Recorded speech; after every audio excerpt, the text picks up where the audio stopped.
going on, guys? Welcome back to my channel. Paulites here, and today is an art day.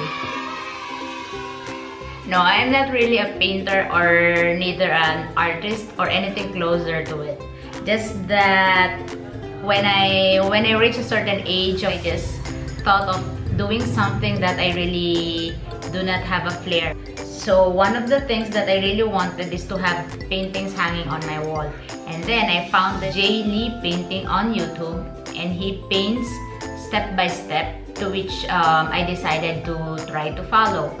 The first painting that I made out of his lead was quite successful. For me, I think it is successful given that I really don't have talent in arts or in painting or anything that is related. I can barely even fix something spatial. So for me to be able to finish one painting is a success already. The second time that I'm going to do this, I chose his A Girl and Cat Looking at the Full Moon by Jay Lee.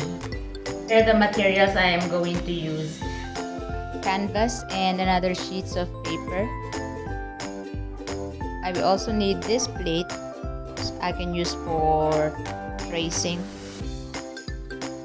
Then my acrylic paints, brushes, and this scrub instead of aluminum foil, pen and scotch tape. Use the saucer to trace a perfect circle, then cut it out. This will serve as your template for the full moon. Cut a small amount of scotch tape and use this to secure that round paper in the middle of your canvas.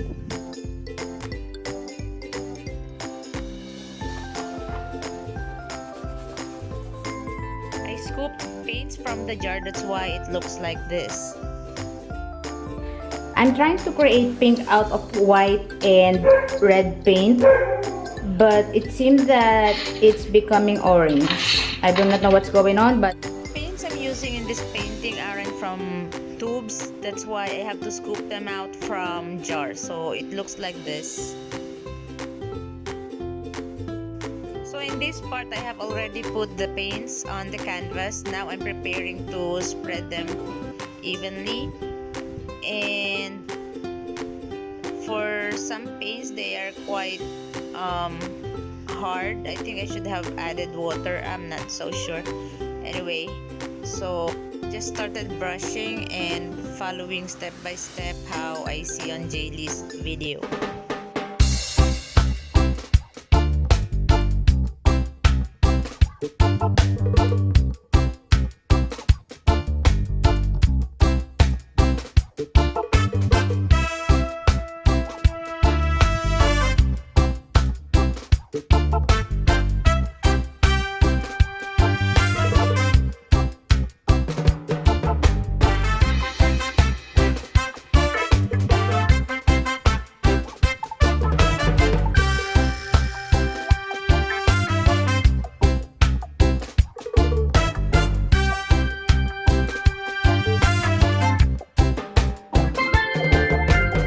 This, my beloved viewers, is the purpose of this one. I am going to use this to blot the paints.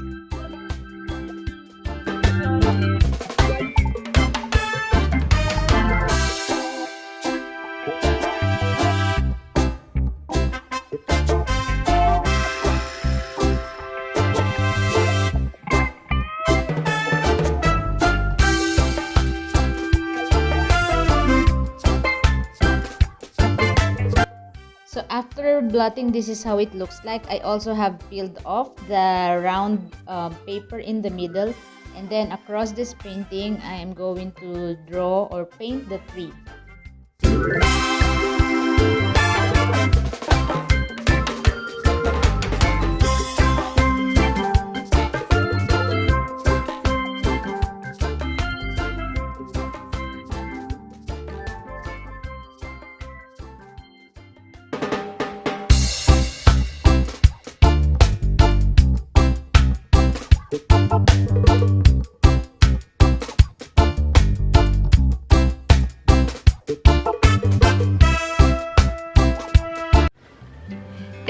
finishing the video, guys, here's my finished product.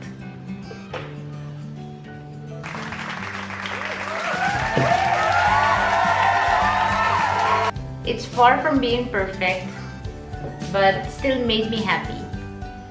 I still have to finish this by blotting white paint against the red leaves. And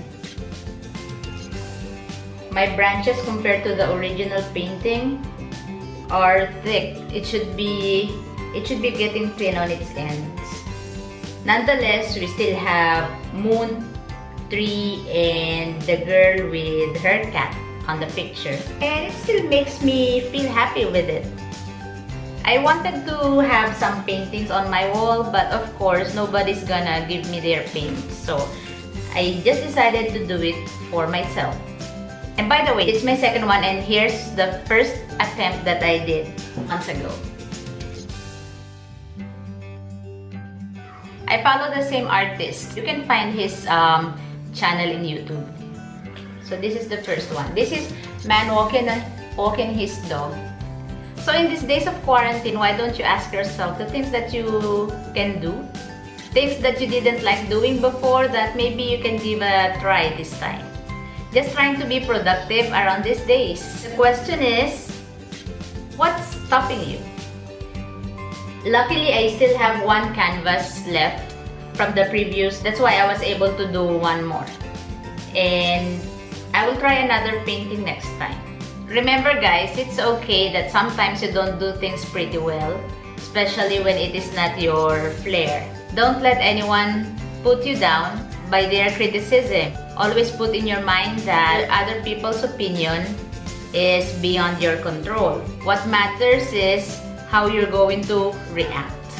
Don't let anyone stop you from doing the things that you think will make you happy and satisfied, so long as it is not running over anybody's happiness. God bless everyone and have a good day. Bye! Once again, this has been your host, Paulites. Thank you for tuning in, guys. Till next!